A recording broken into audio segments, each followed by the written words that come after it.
പോഷക സമൃദ്ധി മിഷന്റെ ആഭിമുഖ്യത്തിൽ കൃഷി സമൃദ്ധി പഞ്ചായത്തായ എലിക്കുളത്ത് കാർഷികോത്സവ് 2025 സംഘടിപ്പിച്ചു. കൃഷിയെ ദൈനംദിന ജീവിതത്തിന്റെ ഭാഗമാക്കി പോഷക സമൃദ്ധമായ ഭക്ഷണം ഉൽപ്പാദിപ്പിച്ച് ഭക്ഷ്യ സ്വയംപര്യാപ്തതയ്ക്കായി സംസ്ഥാന സർക്കാർ ആവിഷ്കരിച്ച പദ്ധതിയാണ് പോഷക സമൃദ്ധി മിഷൻ.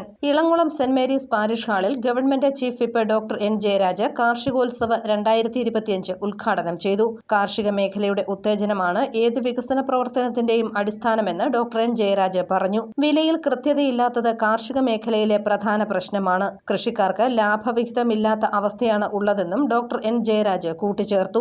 ഈ കർഷകർക്ക് ലാഭവിഹിതം എല്ലാ മേഖലയിലും ഒരു മുട്ടുതൂയി നിർമ്മിക്കുന്ന ഉത്പാദകന് പോലും ഉൽപ്പന്നത്തിന്റെ ലാഭവിഹിതം കിട്ടുന്ന ഒരു സമ്പ്രദായമുള്ളപ്പോൾ കാർഷിക മേഖലയിലെ കൃഷിക്കാരൻ മാത്രം അവരുടെ ഉൽപ്പന്നങ്ങൾക്ക് ലാഭവിഹിതം ഇല്ലാതെ പോവുക.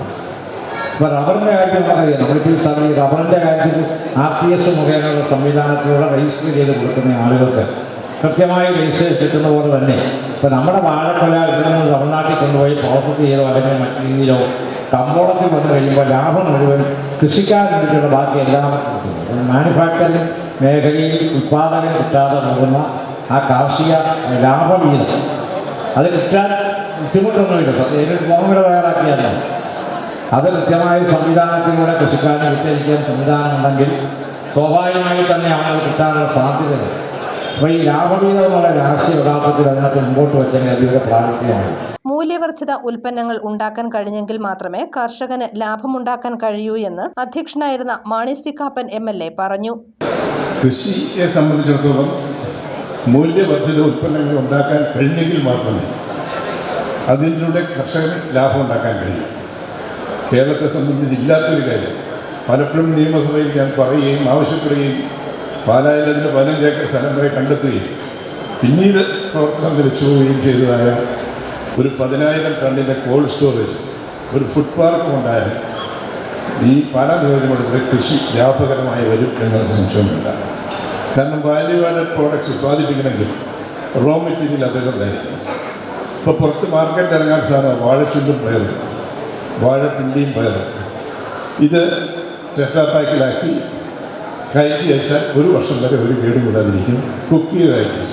ഓൺലൈൻ വ്യാപാരത്തെ കൂടുതലായി ആശ്രയിക്കുകയാണ് പുതുതലമുറയെന്ന് മുഖ്യപ്രഭാഷണം നടത്തിയ ജില്ലാ പഞ്ചായത്ത് പ്രസിഡന്റ് ഹേമലത പ്രേംസാഗർ പറഞ്ഞു. നമ്മുടെ ഒരു സംസ്കാരം അനുസരിച്ച് നമ്മളെല്ലാം ബ്രാൻഡഡ് സാധനങ്ങളിലേക്ക് പോവുകയാണ്. പ്രത്യേകിച്ച് വളർന്നു വരുന്ന തലമുറ അവർക്ക് ഓൺലൈൻ വഴി കിട്ടുന്ന സാധനങ്ങൾ വീട്ടിലേക്ക് വരുത്തി അതിനനുസരിച്ചുള്ള ആഹാരം കഴിക്കുക എന്നുള്ള ഒരു പ്രവണതയിലേക്ക് പോകുന്നു. അതിനനുസരിച്ച് നമ്മൾ രോഗങ്ങളിലേക്ക് മാറുന്നു. അപ്പോൾ ആശുപത്രികളിൽ കൂടുതൽ തിരക്കുണ്ടാകുന്നു. പുതിയ പുതിയ രോഗങ്ങൾ നമ്മളെ കാർന്നിരിക്കുന്ന ഒരു സംസ്കാരമാണ് ഇപ്പോൾ നമ്മൾ കണ്ടുകൊണ്ടിരിക്കുന്നത്.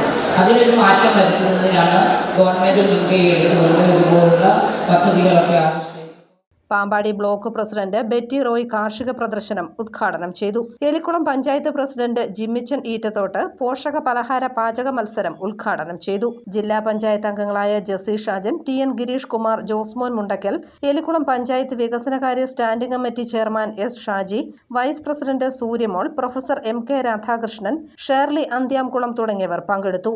കാർഷികോത്സവത്തിന്റെ ഭാഗമായി നടന്ന കാർഷിക പ്രദർശനം ഏറെ ആളുകളെ ആകർഷിച്ചു. ഇളംകുളം കാർഷിക വിപണി, ഭൂമിക കൃഷിക്കൂട്ടം എന്നിവയുടെ സ്റ്റാളുകൾ ശ്രദ്ധേയമായി. കോഴയിലെ ജില്ലാ കൃഷിത്തോട്ടത്തിന്റെയും സ്റ്റാൾ ഒരുക്കിയിരുന്നു. വിവിധ തരത്തിലുള്ള ചെടികൾ, ബോഗൺവില്ലകൾ, പ്ലാവ്, കമുക്, ഏലം തൈകൾ എന്നിവയും ചക്ക, വിവിധങ്ങളായ കറിപ്പൊടികൾ, ഐസ്ക്രീമുകൾ, ചോക്ലേറ്റുകൾ, വെളിച്ചെണ്ണ, കൈതച്ചക്ക, രക്തശാലി അരി, തേൻകൂടുകൾ തുടങ്ങി വിവിധങ്ങളായ സാധനങ്ങളുടെ പ്രദർശനവും വിപണനവും മേളയിൽ ഒരുക്കി.